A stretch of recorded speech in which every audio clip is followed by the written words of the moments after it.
Hello everyone, Brian here with an update on the Milan Cathedral paper model.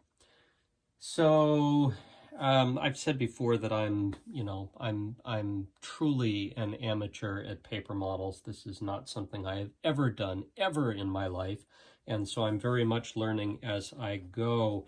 Now, you'd think with a YouTube channel, maybe I'd do a little research beforehand and figure out what I'm doing before I presume to get on the camera and tell other people how to do it.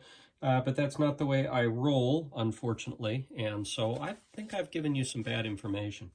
And I'm going to try and correct that this morning. But here's where we are at the moment. It's starting to take shape.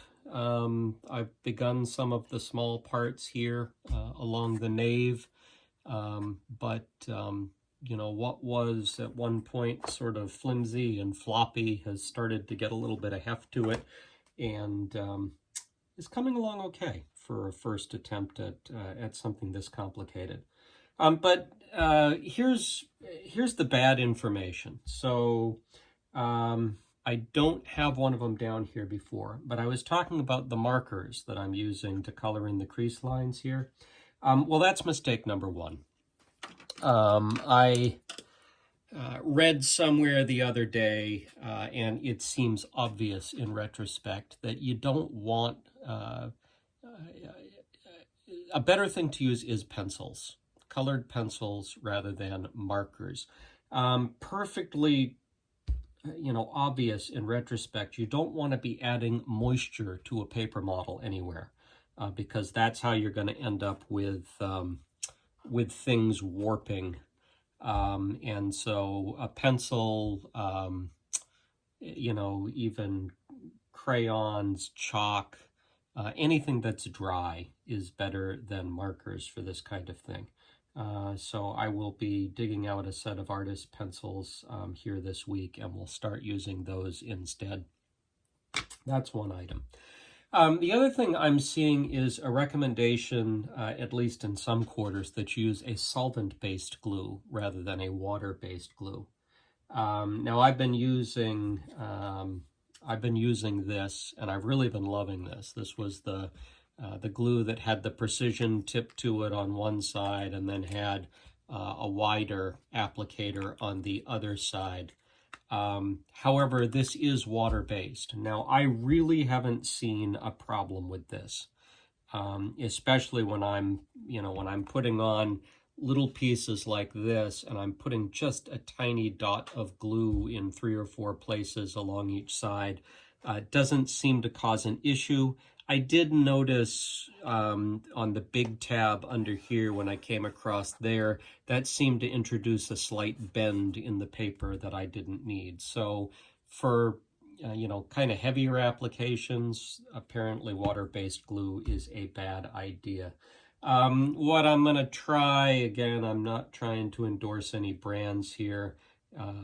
I saw a couple people recommend this glue, and so I'm going to give this a try. This is solvent-based instead. So, a couple of pieces of bad information. Something I learned by a small mistake I made and realized I should be thinking about it differently was when you're actually cutting the paper, it makes sense when you're doing cuts. Get some of this stuff out of the way. Keep the blade. So, here I have these side pieces. Don't cut like this. Don't line up your edge with the piece itself showing, and cut next to the piece. Because if something slips, you may go across the piece and ruin it. Instead, always cut on the blank side of the paper so that, again, if you slip, you're going through the paper itself, not through the piece. Again, probably seems obvious to all of you, but to me, all it took was one time screwing that up to say, hey, wait a minute, that's not the way to do this.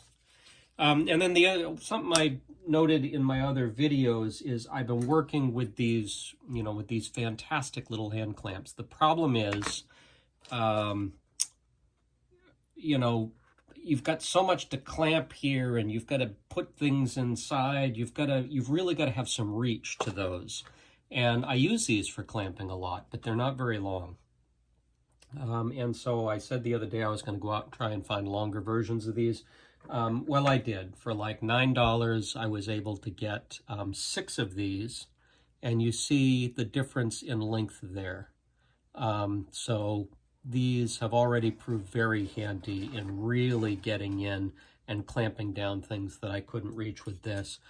This set came with 3 of the straight ones and 3 of the curved ones, which are handy as well. So for $9, not bad. They even have little wooden squeezes here, little wooden handles, which is a nice touch. So there you go. I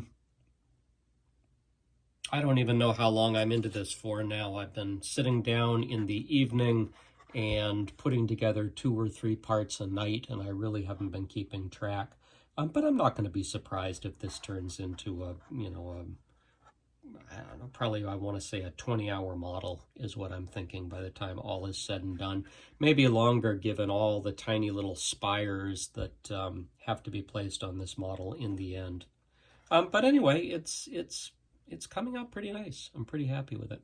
I had my first instance the other day of scoring a bend line and actually realizing I'd sliced through it once I got ready to bend it together. So, on scoring, you really got to be careful that you're not putting too much downward pressure. You're just trying to break the fibers going across the top. I ended up having to find a way to sort of glue that piece up. It was this one right here. And I was able to do that, but it was a good lesson to really be careful. I'm trying to use a dull blade, a dull X-Acto blade when I do that, rather than a new sharp one, and that seems to help, but it is a risk. So there you go. Milan Cathedral, moving along. I was doing these 1, 2, 3, 4, 5, 6, 7, these 7 little pieces here. Each of these raised pieces is actually one of these. And so now I've got to move on to this side, and then onward and upward. So anyway, that's where we are. Thank you for joining me, and we'll catch you in the next one. Bye-bye.